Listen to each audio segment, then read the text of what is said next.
तो चलिए बच्चों समझते हैं conductance and conductivity of electrolytic conductor के बारे में। इस टॉपिक को अच्छे से समझने के लिए वीडियो को अंत तक देखना है, बिल्कुल भी फॉरवर्ड नहीं करने हैं। सबसे पहले हम समझेंगे कंडक्टर को। कंडक्टर का मतलब होता है वो सारे सब्सटेंस जो अपने थ्रू इलेक्ट्रिक करंट को पास होने देता है, ठीक है। तो उनको हम क्या कहेंगे? कंडक्टर। कंडक्टर हमारे पास दो टाइप के हैं। कंडक्टर दो टाइप के होते हैं, ठीक। एक होता है जितने भी सारे मेटल्स होता है वो अपने थ्रू इलेक्ट्रिक करंट को पास होने देता है, तो उन कंडक्टर को हम कहते हैं मेटालिक कंडक्टर। मेटालिक कंडक्टर जितने भी सारे मेटल्स होते हैं वो अपने थ्रू इलेक्ट्रिक करंट को पास होने देता है, ठीक है। तो उनको हम कहते हैं मेटालिक कंडक्टर। मेटालिक कंडक्टर में इलेक्ट्रिक करंट ट्रांसफ़र करने का जो एजेंट होता है या इलेक्ट्रिक करंट जो कैरियर होता है, ठीक है, एजेंट या इलेक्ट्रिक करंट कैरियर भी आप कह सकते हैं, और इलेक्ट्रिक करंट कैरियर मैं इसी लिखूंगा, ठीक है। वो होता है इलेक्ट्रॉन्स। इलेक्ट्रॉन्स की ट्रांसफ़र की वजह से मेटल के थ्रू इलेक्ट्रिक करंट क्या होता है? पास होता है। तो ऐसे सब्सटेंस को हम मेटालिक कंडक्टर कहेंगे।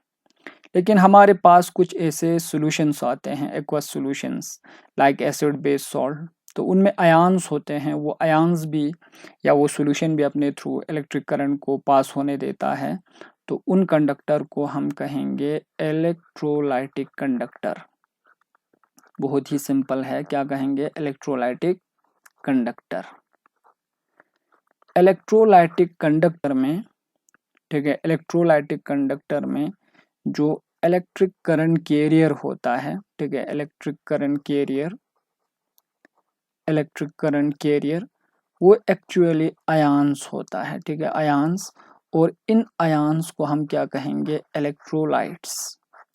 इन इलेक्ट्रोलाइट्स की मूवमेंट की वजह से इलेक्ट्रिक करंट पास होता है इलेक्ट्रोलाइटिक सॉल्यूशन के थ्रू, लाइक यानी कि solution of aqueous solution of acid है, एक्वस सॉल्यूशन ऑफ बेस है, या सॉल्यूशन ऑफ सॉल्ट है, ठीक है। तो इन सब के थ्रू इलेक्ट्रिक करंट जो है पास होता है इलेक्ट्रोलाइट की वजह से, तो इन कंडक्टर को हम कहेंगे इलेक्ट्रोलाइटिक कंडक्टर। और इस इलेक्ट्रोलाइटिक कंडक्टर की कंडक्टेंस और कंडक्टिविटी को समझना है।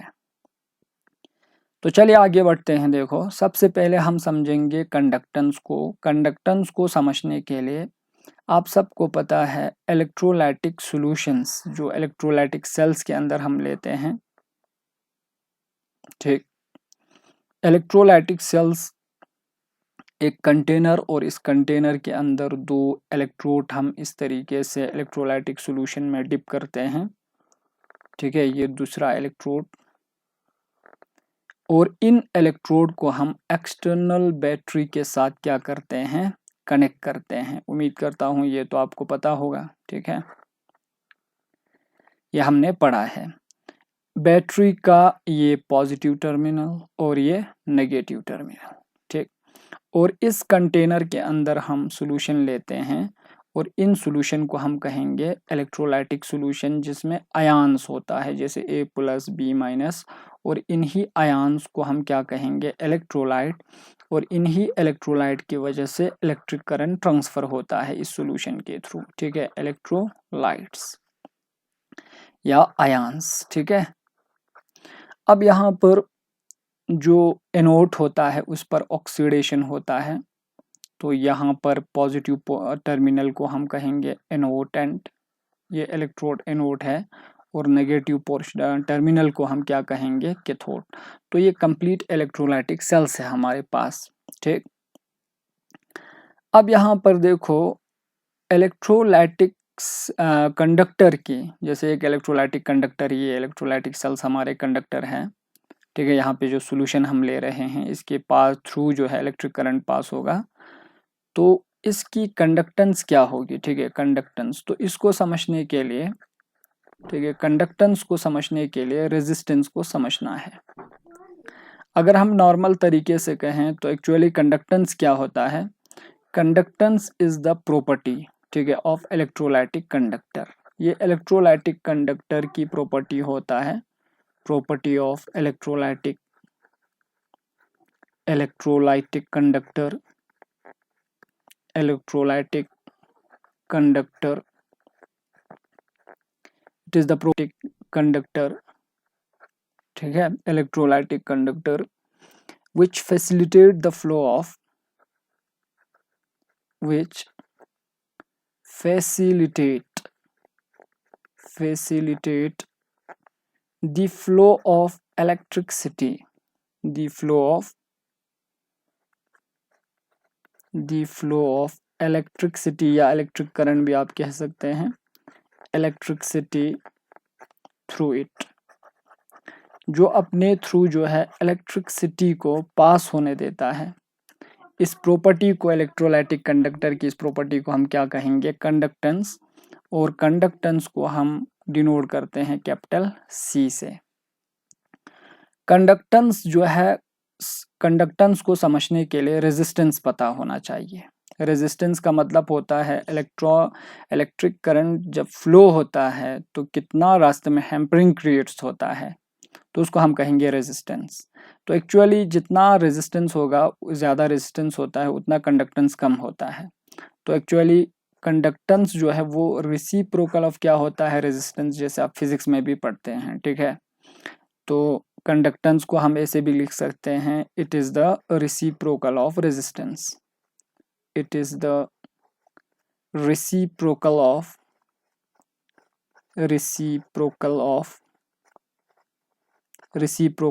रेजिस्टेंस। तो पहले रेजिस्टेंस को समझना है। जब आप रेजिस्टेंस समझ में आएंगे आपको, तो कंडक्टेंस इजी से समझ में आता है। और रेजिस्टेंस का यूनिट आपको पता है सबको, जो रेजिस्टेंस है इसका यूनिट जो होता है, ठीक है, यूनिट ऑफ रेजिस्टेंस वो ओम होता है, ठीक है, ओम, OHM, ओम। और इसका सिंबल होता है कुछ इस तरीके का सिंबल लिखते हैं, इसको सिंबल को हम कहेंगे ओम। और कंडक्टेंस का क्या हो जाएंगे, कंडक्टेंस का 1 डिवाइडेड बाय ओम हो जाएंगे, ठीक है। तो यहाँ पर क्या आएंगे, ओम इनवर्स। कंडक्टेंस का जो यूनिट होगा वो क्या होगा, ओम इनवर्स होगा, ठीक। अब सबसे पहले हम रेजिस्टेंस को समझेंगे। जब आपको रेजिस्टेंस समझ में आएंगे तो कंडक्टेंस इजी से समझ में आएगा। रेजिस्टेंस कि इलेक्ट्रोलाइटिक सेल्स की रेजिस्टेंस जो होता है, इलेक्ट्रोलाइटिक सेल्स है ये, ठीक है। इलेक्ट्रोलाइटिक सेल्स की जो रेजिस्टेंस जो है वो 2 फैक्टर पे डिपेंड करता है, 2 चीज पे डिपेंड करता है रेजिस्टेंस, R, ठीक है। वो 2 फैक्टर क्या है, देखो। सबसे पहले इन दोनों इलेक्ट्रोड के बीच में कितना दूरी है उस पे डिपेंड करेगा, ठीक, L, जिसे हम लिखेंगे L से रिप्रेजेंट करेंगे लेंथ पे। जैसे यहाँ पे 2 इलेक्ट्रोड है और इन आयंस को मूव होना है रेस्पेक्टिव इलेक्ट्रोड पे। जितना ये दूरी ट्रेवल करेंगे, ठीक है, जितना दूरी ट्रेवल करेंगे, ठीक है, तो उतना इनके बीच में रास्ते में बहुत सारे अदर मॉलिक्यूल्स आते हैं जो इनके पेस को स्लो करता है। जब इनके पेस को स्लो करेंगे तो कंडक्टेंस बहुत कम हो जाएंगे। इसका मतलब पेस स्लो कौन कर रहा है, अदर मॉलिक्यूल्स, ठीक है। तो हैम्परिंग क्रिएट करता है, तो इसी को हम क्या कहते हैं, रेजिस्टेंस। तो लेंथ ज्यादा है तो रेजिस्टेंस भी क्या होगी, ज्यादा। तो हम यहाँ पे लिख सकते हैं resistance of an electrolytic conductor वो डायरेक्टली प्रोपोर्शनल होता है लेंथ ऑफ इलेक्ट्रोड्स, ठीक है। तो यहाँ पे L क्या है, L is the length between 2 electrodes, length between 2 electrodes, ठीक है। तो ये L है। और दूसरा एरिया ऑफ क्रॉस सेक्शन पे डिपेंड करता है। एरिया ऑफ क्रॉस सेक्शन क्या, देखो, एरिया ऑफ क्रॉस सेक्शन जैसे एक इलेक्ट्रोड्स आप लेते हैं, ये एक इलेक्ट्रोड्स है, ठीक है। इस इलेक्ट्रोड की एरिया ऑफ क्रॉस सेक्शन पे डिपेंड करता है, ठीक है। एरिया ऑफ क्रॉस सेक्शन जिसको हम रिप्रेजेंट करेंगे A से, A is the area of cross section of electrode, area of cross section या क्रॉस सेक्शनल एरिया भी आप कह सकते हैं, area of cross section of electrode. इस इलेक्ट्रोड की एरिया ऑफ क्रॉस सेक्शन पे डिपेंड करेंगे, मींस क्रॉस सेक्शनल एरिया जितना ज़्यादा आता है ना, उतना इलेक्ट्रोड का एरिया भी ज़्यादा होगा, इस तरीके से मोटा होगा। इलेक्ट्रोड का क्रॉस सेक्शनल एरिया छोटे का मतलब इलेक्ट्रोड का मोटाई जो है बिल्कुल कम होगा। तो जितना मोटा इलेक्ट्रोड होता है उतना आयन ज़्यादा डिपॉजिट हो जाएंगे यहाँ पे, उतना ज़्यादा आयन डिस्चार्ज हो जाएंगे इजी से। जितना छोटा कम होता है ना, एरिया कम होता है, उतना आयन्स जो है बहुत यहाँ पे जैम हो जाएंगे आयन्स की, तो उतना इजी से जो है डिस्चार्ज नहीं होता है, टाइम लगता है डिस्चार्ज होने में, तो रेजिस्टेंस भी ज़्यादा होता है। इसीलिए एरिया ज़्यादा है तो इजी से यानी कि कंडक्टिविटी बहुत ज़्यादा होता है। तो conductivity is reciprocal to conductance is reciprocal of resistance. तो कंडक्टेंस ज़्यादा तो रेजिस्टेंस कम होगी, ठीक है। तो मीन्स एरिया अगर ज़्यादा है तो रेजिस्टेंस भी क्या होगा, ज़्यादा होगा। एरिया ज़्यादा तो रेजिस्टेंस ज़्यादा। एरिया अगर कम है, क्रॉस सेक्शनल एरिया कम है इलेक्ट्रोड की, तो रेजिस्टेंस भी क्या होगी, कम होगी, ठीक है। तो ये चीज़ याद रखना। इसका मतलब ये जो रेजिस्टेंस है, ठीक है, ये जो रेजिस्टेंस है एरिया पे भी डिपेंड कर रहा है, क्रॉस सेक्शनल एरिया पे भी, और ये inversely proportional to cross sectional area of electrodes, ठीक। अब यहाँ पर इन दोनों को कंबाइन करके हम लिख सकते हैं resistance is proportional to L by A। L क्या है, length between two electrodes, A क्या है, क्रॉस सेक्शनल एरिया है, और प्रोपोर्शनलिटी साइन को हटाने के लिए और R is equal to proportionality constant डालते हैं, और इस प्रोपोर्शनलिटी कांस्टेंट को हम कहते हैं रो, ठीक है। इनटू यहाँ पर क्या आएंगे, L डिवाइडेड बाई A, और इसी रो को बेटा यहाँ पर हम क्या कहते हैं, रेजिस्टिविटी कहते हैं, रेजिस्टिविटी कहेंगे, ठीक है। और रेजिस्टिविटी को अगर समझना है, ये इनहेरेंट प्रॉपर्टी होता है किसी भी इलेक्ट्रोलाइटिक कंडक्टर का, इसको समझना है। सपोज हमने एक इलेक्ट्रोलाइटिक सेल के अंदर L का वैल्यू जो है, लेंथ बिटवीन टू इलेक्ट्रोड, वो 1 सेंटीमीटर रखा, और area of cross sectional area जो है वो उस 1 सेंटीमीटर स्क्वायर रखा।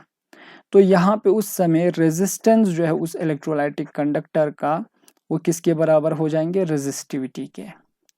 तो यहाँ पर वॉल्यूम कितना होगा फिर इस, यानी कि अगर area of cross section 1 centimetre, area 1 centimetre square, length between two electrode 1 centimetre है, तो उस सॉल्यूशन का वॉल्यूम कितना आ जाएंगे, volume is equal to length into area होता है।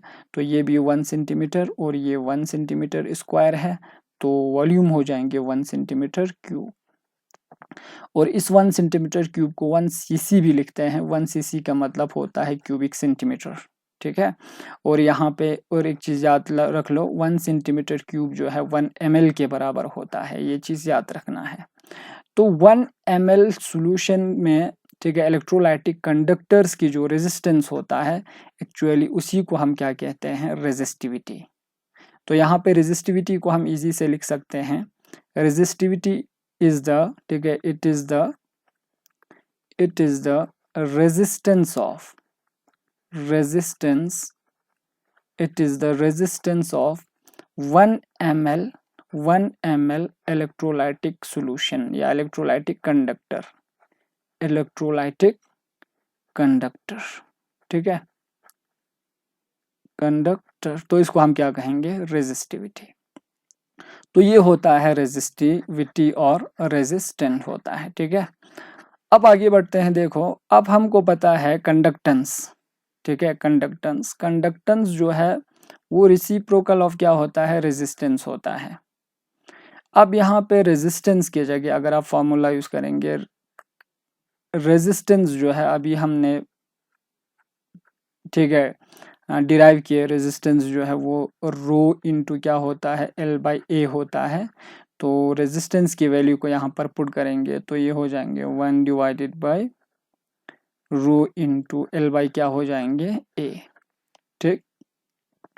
और इसको ऐसे भी लिख सकते हैं, देखो यहाँ पर, और ठीक है, conductance is equal to 1 divided by rho into यहाँ पर 1 divided by L divided by A, ये ऐसे लिख सकते हैं हम इसको, ठीक है।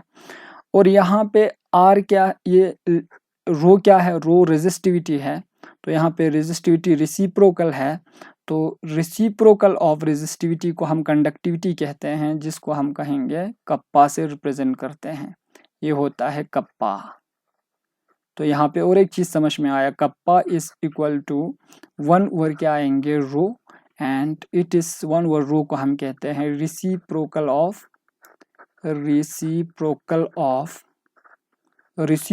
Of resistivity.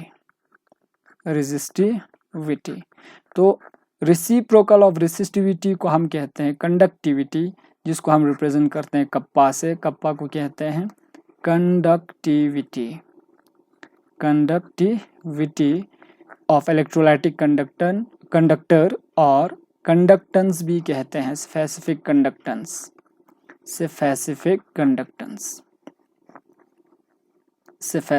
कंडक्टेंस।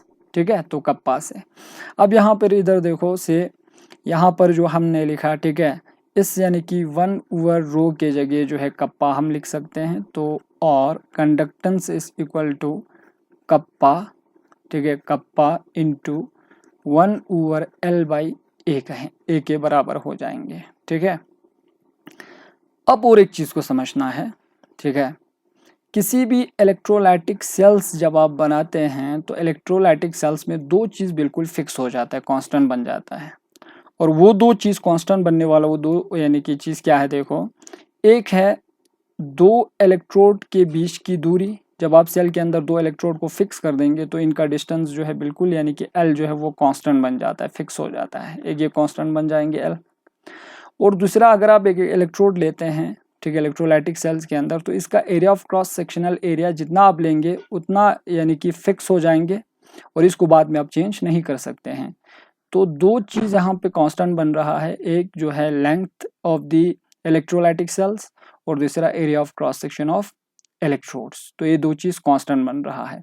तो इन दोनों के रेशो को और एक नाम देते हैं, जिनको हम कहते हैं सेल कांस्टेंट। ठीक है, और सेल कांस्टेंट को हम डिनोट करते हैं G स्टार से। ठीक है, तो G स्टार जो है एक्चुअली क्या है, सेल कांस्टेंट है। Cell constant is nothing but ratio of, it is the, ठीक है, cell constant is the ratio of length between two electrodes, ठीक है, and area of cross sectional of electrode. तो इसको हम क्या कहेंगे, सेल कांस्टेंट। तो यहाँ पर क्या बन जाएंगे, जो कंडक्टिविटी जो है वो हो जाएंगे kappa into 1 over L by A के जगह हम G स्टार लिख सकते हैं। G स्टार सेल कांस्टेंट है। ठीक, तो यहाँ पर देखो, जो से फॉर एग्जांपल स्पेसिफिक कंडक्टिविटी है, जिसको हम कहेंगे कप्पा, ठीक है, कप्पा इज इक्वल टू क्या, किसके बराबर हो जाएंगे, G स्टार को ट्रांसपोज कर देंगे तो कंडक्टेंस इनटू सेल कांस्टेंट के बराबर हो जाएंगे। तो इसीलिए फॉर्मूला बनता है हमारे पास स्पेसिफिक कंडक्टिविटी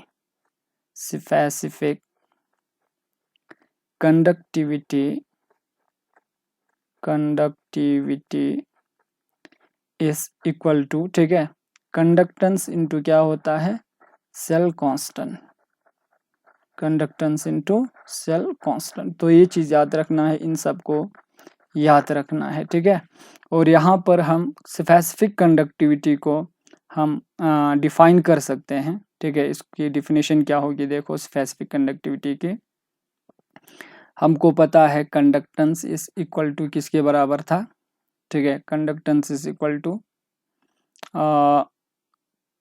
कप्पा, ठीक, kappa into 1 divided by L by A था। ठीक है, अगर आप L जो है यहाँ पर, if L is equal to 1 centimetre और A is equal to 1 centimetre square, ठीक है, और वॉल्यूम जो है L इंटू ए होता है, तो ये बन जाएंगे 1 सेंटीमीटर क्यूब के बराबर, जिसको हम बोलेंगे 1 cc, और 1 cc is equal to 1 centimetre cube is equal to 1 ml।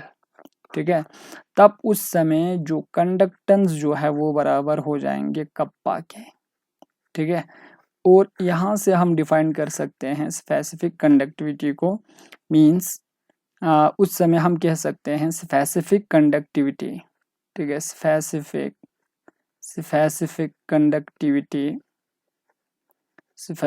Conductivity is the specific conductivity is the, ठीक है, कंडक्टेंस, ठीक है, specific conductivity is the conductance, ठीक है। यहाँ पे देखो कंडक्टेंस ऑफ, वॉल्यूम कितना आ रहा है 1 ml, तो कंडक्टेंस ऑफ 1 ml, याद रखना 1 ml electrolytic solution, electrolytic solution या कंडक्टर भी हम कह सकते हैं, जो भी, ठीक है, इलेक्ट्रोलाइटिक सॉल्यूशन, तो इसको हम कहेंगे स्पेसिफिक कंडक्टिविटी। तो ये रहा कंडक्टेंस और specific conductivity of electrolytic conductor. अब यूनिट को देखो, यूनिट बहुत इंपॉर्टेंट है। जैसे आपको पता है कंडक्टेंस का यूनिट 1/r है, तो यहाँ पे कंडक्टेंस का यूनिट बन जाएगा, R जो है वो ओम्स होता है, रेजिस्टेंस का यूनिट ओम, तो यहाँ पे कंडक्टेंस का यूनिट जो है 1/ओम, तो ओम इनवर्स हो जाएंगे। और इसको हम और एक तरीके से लिखते हैं, या ओम का उल्टा लिखते हैं, दैट इज मोह भी लिखते हैं, ठीक है।